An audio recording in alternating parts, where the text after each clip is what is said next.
ஆத்ம நண்பர்கள் அனைவருக்கும் அன்பான வணக்கம். நம்முடைய ஆத்மஞான மையம் யூடியூப் சேனல்ல தொடர்ந்து பல பதிவுகளை பார்த்துக்கிட்டு இருக்கிறோம். இன்னைக்கு நாம பார்க்க போற பதிவு நாமங்களில் சிறந்தது எது அப்படிங்கிறத பத்தி. இறைவனுடைய நாமம் எதுவானாலும் அந்த நாமத்தை நாம் ஜெபித்தால் இந்த கலி உலகத்தில் கடை தேர முடியும் அப்படிங்கிறது ஒரு உண்மையான விஷயம். அதை பற்றிய பதிவு அடியேன் கொடுத்திருந்தேன். நாமங்களை நாம் எப்படி ஜெபிக்கணும், ஜெபிக்கிறதுனால நமக்கு என்ன பலன்கள், இடையறாத அந்த நாமத்தை சொல்லணும் அப்படின்னு. அதில் நிறைய பேருக்கு ஒரு கேள்வி இருந்துக்கிட்டே இருந்தது, இதில் எந்த நாமத்தை சொன்னால் உயரிய அருள் அப்படிங்கிறது நமக்கு கிடைக்கும் அப்படின்னு. இறைவனது கருணையை பெறுவதற்கு இது சிறந்ததா இது சிறந்ததா அப்படின்னு நிறைய நாமங்கள் நமக்கு இருக்கே, அதில் எதை சொன்னால் நமக்கு நல்லது அப்படிங்கிற மாதிரி ஒரு கேள்வி பலருக்கும் இருக்குது. ஒவ்வொரு நாமமும் ஒவ்வொரு வகையான சிறப்பை நமக்கு தரக்கூடியது அப்படின்னு சொன்னால் அது மிகையாகாது. உதாரணத்துக்கு எடுத்துக்கோங்களேன், சிவாய நம அப்படின்னு நாம் சொல்கிறோம். இந்த சிவாய நமன்னு சொன்னால் என்ன கிடைக்கும்? எல்லாம் கிடைக்குமா? சிவாய நம என்று சிந்தித்து இருப்போர்க்கு அபாயம் ஒரு நாளும் இல்லை. சிவாய நம என்று நீரு அணிந்தால் தருவாய் சிவகதினி பாதிரி புலியூர் அரணே. சிவாய நமன்னு சொன்னாலே போதுமா, வாழ்க்கையில் நமக்கு ஒரு துன்பமும் வராது. அபாயம்னா துன்பம், பிரச்சனை எதுவுமே நமக்கு வராது. அப்ப சிவாய நம அப்படிங்கிற நாமம் உயர்ந்தது தானே? ஆமா. சரி, இப்போ முருகனை எடுத்துக்கோங்க. முருகா அப்படின்னு நாம சொன்னா அந்த நாமமே நம்மை காப்பாற்றும் அப்படிங்கிறார் அருணகிரிநாத சுவாமி. பல இடங்கள்ல அந்த நாமத்திற்குண்டான சிறப்பை பற்றி சொல்லுகிற போது சொல்லுகின்றார்.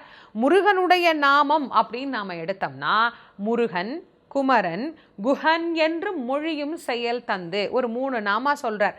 முருகனுடைய நாமத்துல பல ஆயிரக்கணக்கான நாமங்கள் இருக்கு. அதுல ஒரு 3 எடுத்து சொல்றார். முருகன், குமரன், குஹன் என்று மொழியும் செயல் தந்து.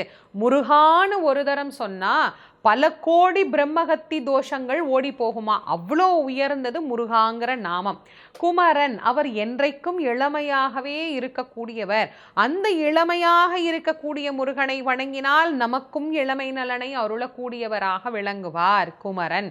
குஹன், ஆத்மாக்களின் இதய குகையில் வாழ்வதனாலே அவருக்கு குஹன் என்று பெயர். ஆகவே நம்முடைய இதயம்ங்கிறது ஒரு குகை. பொதுவாக குகைக்குள்ள என்ன இருக்கும்? சிங்கம், புலி, கரடி இந்த மாதிரி எல்லாம் இருக்கும். நமக்குள்ள அதெல்லாம் இல்லையே அப்படின்னு கேட்டால் அதை விட கொடுமையான மிருகம் எல்லாம் இருக்குது. கோபம், ஆசை, பகை, பொறாமை, வஞ்சனை எவ்வளோ இருக்குது. பேர் தெரியாத மிருகம்லாம் இன்னும் உள்ளே இருக்குது. அந்த மிருகத்தை எல்லாம் தூக்கி வெளியே போட்டுட்டு கந்தக்கடவுள் உள்ளே குடிகொண்டு விடுவாராம். அதனால தான் அவருக்கு பேர் என்ன? குஹன் அப்படின்னு பேர். அப்போ முருகான்னு சொன்னால் பிரம்மகத்தி தோஷமே நீங்கும். குமரான்னு சொன்னால் இளமை நலன் அனைத்தும் நமக்கு கிடைக்கும். குஹா அப்படின்னு சொன்னால் நம்முடைய உள்ளத்திலேயே அந்த குஹன் குடிக்கொள்ளுவார். இத்தனை சிறந்த நாமா. நான் ஒரு 3 தான் சொன்னேன், அதையும் அடியேன்னு சொல்லலை, அருணகிரிநாத சுவாமி நமக்கு சொன்னது. இந்த 3 நாமத்தை சொன்னால் முருகப்பெருமானுடைய அருள் கிடைக்கும். இது தவிர சரவணபவா இருக்கு, கந்தா இருக்கு, கார்த்திகேயா இருக்கு, சண்முகா இருக்கு, இத்தனை நாமங்கள் இருக்கு. இது ஒன்னொன்னையும் நாம் சிந்திச்சு இதனுடைய பலன் என்னன்னு தெரிஞ்சுக்கணும்னா நமக்கு வயசு பத்தாது. காலம் கடந்து யுகங்கள் கடந்து நிற்கக்கூடிய அந்த தெய்வத்திற்கு அத்தனை கோடான கோடி நாமங்கள் இருக்குன்னு அருணகிரிநாதரே ஆச்சரியப்பட்டு எழுதிட்டார். வெகு கோட்டி நாம சம்புகுமாரா நமோ நம அப்படின்னு. அத்தனை கோடி நாமத்திற்கும் அத்தனை கோடி பலன்கள் நமக்கு சொல்லப்பட்டிருக்கு. சரி, நாராயணருடைய நாமத்துக்கு வருவோம். அதுல ஓம் நமோ நாராயணாய நமக இந்த மந்திரத்தை தான் மட்டும் வச்சுக்க கூடாது அப்படின்னு இந்த உலக மக்களுக்கெல்லாம் தந்து இந்த நாமத்தை சொன்னால் நாராயணருடைய திருவடியில் இடம் கிடைக்கும், வைகுந்த பேறு கிடைக்கும், எத்தனை துன்பங்கள் இருந்தாலும் அத்தனை துன்பங்களும் நம்மை விட்டு நீங்கும், நம் ஆன்மாவை கடை தேற்றக்கூடிய ஒரு அற்புதமான நாமா அப்படின்னு நமக்கு சொல்லப்பட்ட நாமா என்ன? நமோ நாராயணாய நமக அப்படிங்கிற அந்த நாமம். அதுவும் மிகச்சிறந்த நாமம். சரி, இந்த எம்பெருமான் எடுத்த அவதாரங்கள்ல சில நாமங்கள் நமக்கு வந்தது இல்லையா? அந்த நாமங்கள் உயர்ந்ததா அப்படின்னு பார்த்தா அதுவும் உயர்ந்ததே. அந்த நாமங்கள்ல நீங்க பாருங்களேன், இப்போ ராம அவதாரம் எடுத்தார். அந்த அவதாரத்துக்கே சிறப்பு எதில் வந்ததுன்னா அந்த நாமத்தில் தான் வந்தது. ராமா அப்படின்னு சொன்னால் நம்மை விட்டு போன துன்பங்கள் மீண்டும் உள்ள வராது. புதிய துன்பங்கள் நமக்கு ஏற்படாது அப்படின்னு அந்த நாமத்துக்கு அவ்வளோ பெருமை உண்டு. ரா அப்படின்னும் போது இருக்கிற வினைகளெல்லாம் நம்மை விட்டு வெளியே நீங்கும். மா அப்படின்னா வினைகள் எதுவும் நம்மை திரும்ப அண்டாது நம்மை காப்பாற்றும். அப்போ ராமா அப்படிங்கிற அந்த நாமா நமக்கு பிரச்சனையே இல்லாது சுகமாக நம்மை வாழ வைக்கக்கூடியது. சரி, கோவிந்தன் அப்படிங்கிற ஒரு அவதாரம் எடுத்தாரே கிருஷ்ணனாக, அப்போ அந்த கோவிந்தாங்கிற நாமா எவ்வளோ உயர்ந்தது. அதற்கு பாஞ்சாலியினுடைய சரித்திரத்தையே நம்ம உதாரணமாக சொல்லலாம். எம்பெருமானை கூப்பிட்டு அழைத்து கடைசியில் என்ன பண்ணினா, தன்னிடத்திலே இருந்த ஆணவத்தை தொலைத்து நீயே கதி அப்படின்னு 2 கையும் மேலே தூக்கி கோவிந்தான்னு சரணாகதி அடைந்தார். கோவிந்தன் அப்படின்னா கோ என்று சொல்லக்கூடிய பசுக்குளங்களுக்கெல்லாம் அரசன் என்றும், கோ என்று சொல்லக்கூடிய மலையை கோவர்த்தன கிரியை குடையாக பிடித்தவன் அப்படின்னும், கோவிந்தா அப்படின்னா இனி துன்பத்தை நம் அருகே தராதவன் அப்படிங்கிற பொருளையும் அது நமக்கு தருகிறது.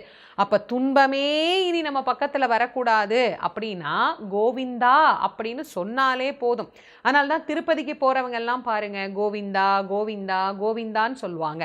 இன்னமும் ஒரு பஜனை பண்ணினா நிறைவு செய்கிற போது கோவிந்த நாம சங்கீர்த்தனம் அப்படின்னு சொல்லி தான் நம்ம எல்லாருமே அந்த கோவிந்த நாமத்தை சொல்றோம். அப்போ கோவிந்தன் என்கின்ற நாமம் நமக்கு என்ன பண்ணுது, துன்பத்தை நம் பக்கத்துல கொண்டு வந்து சேர்க்காது, நம்மை தடுக்கிறது. அதே போல அம்பிகையை நாம எடுத்துக்கிட்டோம் அப்படின்னு சொன்னா ஓம் சக்தி அப்படிங்கிற அந்த நாமம், அந்த ஓம் சக்தின்னு சொல்லும் போதே நமக்குள் ஒரு வகையான சக்தி பிறக்கிறது. சக்தியே இல்லாத, அதாவது பலமே இல்லாத ஒருத்தனை கூட இந்த ஓம் சக்தி அப்படிங்கிற அந்த மந்திரம் பலப்படுத்தக்கூடிய மந்திரமாக மாறுகிறது. அவனை எல்லா விதமான நலன்களுக்கும் உரியவனாக அது மாற்றி தருகிறது. இப்படி பல்வேறு வகையான நாமங்கள் பல்வேறு விதமான நலன்களை நமக்கு தருவதாக அமைந்திருக்கிறது. இந்த நாமங்கள்ல எது உயர்ந்தது, எந்த நாமத்தை சொன்னா நல்லது அப்படின்னு நீங்க கேட்டீங்கன்னா எல்லா நாமமும் உயர்ந்ததே. எல்லா நாமங்களும் ஒவ்வொரு வகையில் சிறப்பு பெற்ற நாமங்களாகத்தான் அமைந்திருக்கு. ஒவ்வொரு நாமத்தை நாம் சொல்லும் போதும் நமக்குள் எவ்வகையான மாற்றம் ஏற்பட்டு அந்த நாமம் நமக்கு என்ன வகையில் பலனை தருகிறதோ அதை பொறுத்து நாம ஒவ்வொரு நாமத்தை பிடித்து கொள்வது. இந்த நாமத்தை ஜெபித்தால் அதன் மூலமாக நாம் இறைவனை அடைய முடியும் அப்படிங்கிற அந்த வழியை நாம் தெளிவாக ஏற்படுத்தி கொண்டோமே ஆனால் இறைவனை அந்த வழியிலேயே நாம் போய் சிறப்பாக அடைய முடியும். அதனால இந்த மாதிரி நாமங்களை நாம் தொடர்ந்து ஜெபித்து இறைவனது கருணையை பரிபூரணமாக பெற்று மகிழலாம். இது போன்ற பல நல்ல பதிவுகளை தொடர்ந்து அறிந்து கொள்வதற்கு நம்முடைய ஆத்ம ஞான மையம் யூடியூப் சேனலை சப்ஸ்கிரைப் பண்ணுங்க. உற்றார் உறவினர் நண்பர்கள்னு எல்லோரோடும் இந்த மாதிரி பதிவுகளை ஷேர் பண்ணுங்க. மீண்டும் மற்றும் ஒரு சிறப்பான பதிவில் உங்கள் அனைவரையும் சந்திக்கும் வரை உங்கள் அனைவருக்கும் நன்றியும் வணக்கமும் கூறி விடைபெறுவது திருமுருக வள்ளல் வாரியார் சுவாமிகளின் மாணவி தேசமங்கேற்கரசி. நன்றி, வணக்கம்.